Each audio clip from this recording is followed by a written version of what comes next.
Chapter 14. The Three Little Apples.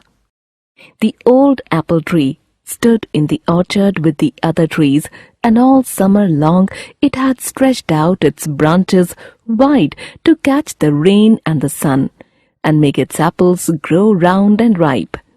Now it was autumn, and the old apple tree with three great apples, as yellow as gold, and larger than any other apples in the whole orchard.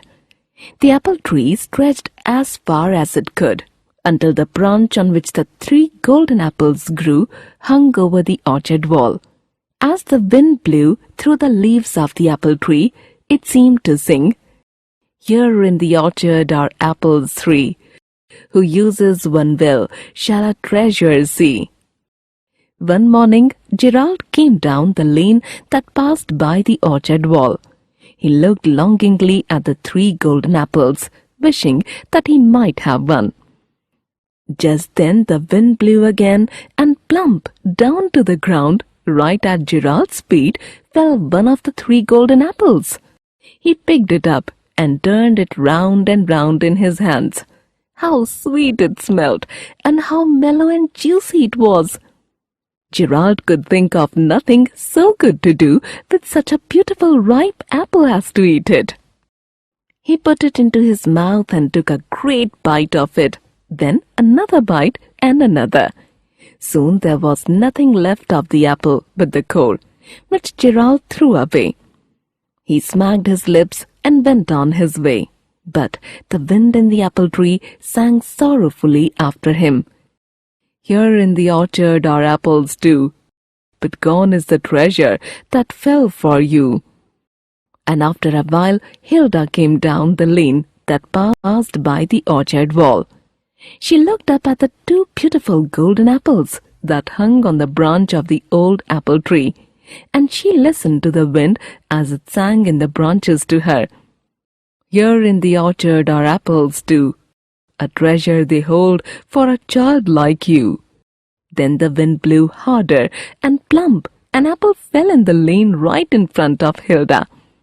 She picked it up joyfully. She had never seen so large and so golden an apple. She held it carefully in her clasped hands, and thought what a pity it would be to eat it, because then it would be gone. "I will keep this golden apple always," Hilda said, and she wrapped it up in the clean handkerchief that was in her pocket. Then Hilda went home and put the apple carefully in a drawer.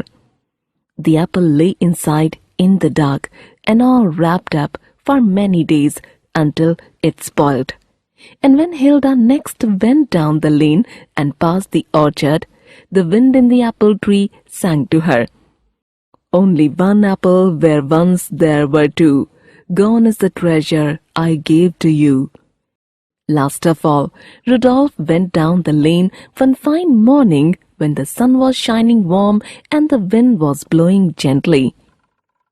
Hanging over the orchard wall, he saw just one great beautiful golden apple. As he stood looking up at it, the wind in the apple tree sang to him, and it said, "Round and gold on the apple tree, a wonderful treasure hanging, see." Then the wind blew harder, and down fell the last golden apple of the three into Rudolph's waiting hands. He held it a long time and looked at it, as Gerald and Hilda had, thinking how good it would be to eat, and how pretty it would be to look at if he were to save it. Then he decided not to do either of these things. He took his penknife out of his pocket and cut the golden apple in half, straight across and exactly in the middle. Inside the apple was a star, and in each point of the star lay a small black seed. Rudolph carefully took out all the seeds and climbed over the orchard wall. The earth in the orchard was still soft from the rain. Rudolph made holes in the earth, and in each hole he dropped an apple seed. Then he covered up the seeds and climbed back over the wall to eat his apple, before going on his way. As Rudolph walked down the lane, the orchard wind followed him, singing to him from every tree and bush. A planted seed is a treasure won. The work of the apple is now well done.